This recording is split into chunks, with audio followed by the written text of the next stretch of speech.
I wanted to make a brief video today about something that happened to me today. My wife and I were doing some errands this afternoon, driving around town, had some things to pick up, drop off, like everybody else does on the weekend.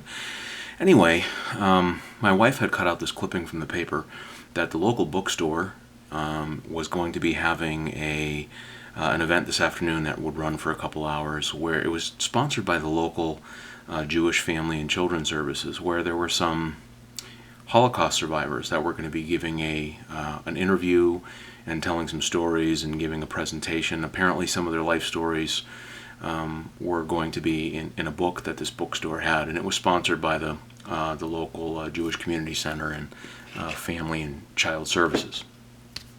So my wife asked, she says, hey, that's going to be in about another 45 minutes or so. Maybe we can swing by the bookstore and take part in that. And the reason for this video is because I wanted to follow up on a video that I made a couple months ago.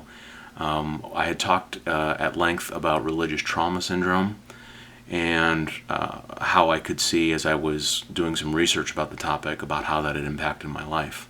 And so for the longest time now, I've been processing and I've been trying to make sense of, I wanted to take my psyche back from having been hijacked of growing up as a witness, and so many things that I learned and things that were instilled in me when I was very, very young, that I didn't really have a choice in the matter. And one of the things that I found myself dealing with today, unbeknownst to me, is when my wife asked me, could we go to the bookstore? And now, from her standpoint, my wife is Jewish, and she wanted to honor the people that live in this community that had their stories being told in this book. And that's why she wanted to go.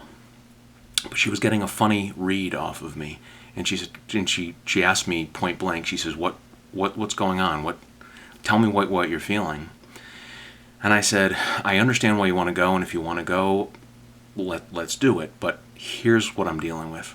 From my standpoint, it's always been very difficult for me to hear stories surrounding the Holocaust, because what it always seems to do, from my perspective, is I have a lot of very, very anxious feelings about that, because I was exposed growing up by being in the Kingdom Hall, as I mentioned in my previous video, of very graphic and detailed stories about the experiences of people that were in the Holocaust.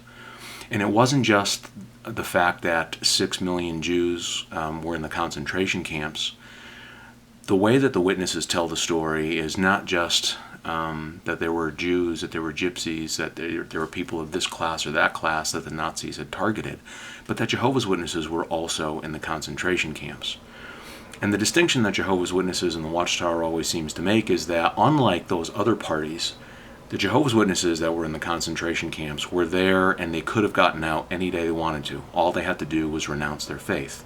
None of these other groups that were in the concentration camps had the ability to renounce their heritage or their genealogy. They were in the concentration camps. And that the Jehovah's Witnesses were there by choice, because all they had to do to get out of it any day was just simply renounce being a Jehovah's Witness. So the reason I say that whole story is that my wife asked me to do this video. She said, you know, you've done videos about this topic or that topic, but look at this. Here we are today, 2016. It's a beautiful fall afternoon. And because of the damage that was done and the things that you were exposed to when you were a young child, that is impacting our life today. I said, well, let's go. I mean, I'm a big boy. I can pull up my big boy pants. I can still go to this. And she says, no. She says, I don't want to expose you to that. She said, the very fact that you explained to me the level of anxiety that you have just with the thought of going, she says, I don't want to make you uncomfortable. I don't want to put you through that. She says, but what I do want you to do is I want you to, today, while it's fresh, since it just happened, I'd like you to make a video about this. I'd like you to tell other people.